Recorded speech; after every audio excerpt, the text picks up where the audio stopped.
ওদালগুৰি জিলাৰ মাজবাটৰ পাঁচনৈ নদীৰ ওপৰত থকা বাঁহৰ সাঁকো দুৰ্বৃত্তৰ অগ্নিসংযোগ কৰি ক্ষতিসাধন কৰে।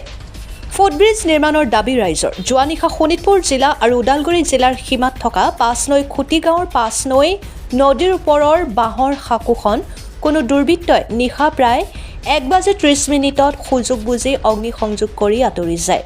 এই বাঁহৰ সাঁকোখনে দিনে নিশাই প্ৰায় 2000ৰো অধিক লোকে যাতায়াত কৰি আহিছিল দূৰ দূৰণিলৈ।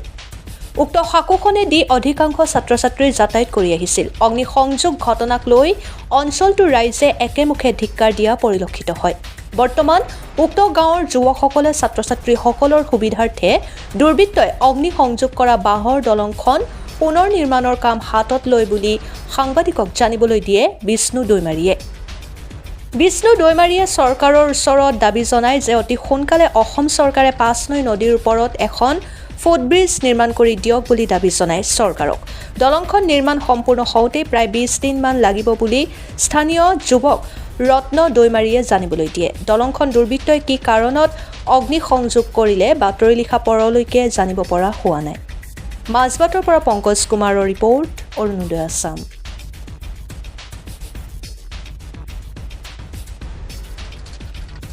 ক'ব দাদা, আপোনালোকৰ দলংখন দেখা গৈছে কোনোবা দুৰ্বৃত্ত জ্বলাই দিছে, কি ক'ব? নমস্কাৰ।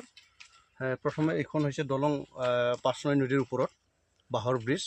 আমি 7জনমান মানুহে লৰাই লগ লাগি পেলাই ইয়াতে এটা ৰাইজৰ সুবিধাৰ কাৰণে আমি এখন দলং বনাই দিছিলোঁ, বেম্বো ব্ৰিজ, য'ত নেকি যিখন দলং নেকি আমাৰ মাজবাট, ৰাইকচমাৰী, ঘুগৰাজুলি আৰু ওদালগুৰি আৰু শোণিতপুৰ কানেক্টিং ব্ৰিজ বুলি ক'লেও ভুল নহয়, বঢ়াই কোৱা নহয়।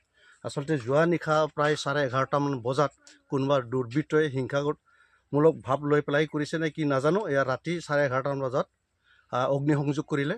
তাৰে প্ৰায় 70% জ্বলি শেষ হৈ গৈছে। তাৰপিছত আমি গম পালোঁ ৰাতিপুৱা আমি 4:30 আহি পেলাই এই পাঁচনৈ নদীৰ পানীৰে খুব কষ্ট কৰি পেলাই জুইটো নুৱাবলৈ সক্ষম হ'লোঁ।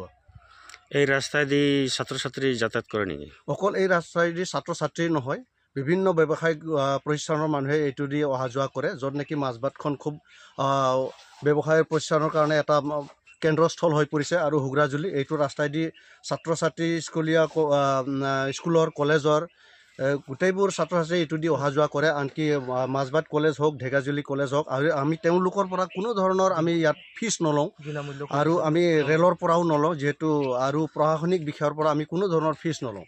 কিন্তু আমি ইয়াত খুব তেওঁলোকে এতিয়া তেওঁলোকৰ শিক্ষাত কিছু বাধা পৰিব, সেয়েহে আমি বহুত দুখিত। কি ক'ব আপুনি চৰকাৰলৈ, কি আহ্বান জনাব? চৰকাৰলৈ এটাই আমাৰ আহ্বান, যদিহে ইয়াত এটা তেনেকুৱাকৈ ফুট ব্ৰিজেই হওক বা তেনেকুৱা যদি অহা যোৱা যাতায়াতৰ কাৰণে কানেক্টিঙৰ কাৰণে যদি এটা দলঙৰ সুব্যৱস্থা কৰি দিয়ে, তেতিয়াহ'লে আমি চৰকাৰলৈ আমি অশেষ ধন্যবাদ জ্ঞাপন কৰিম বুলি আমি ভাবিছোঁ, আৰু সেয়া হোৱাটো আমি কামনা কৰিছোঁ।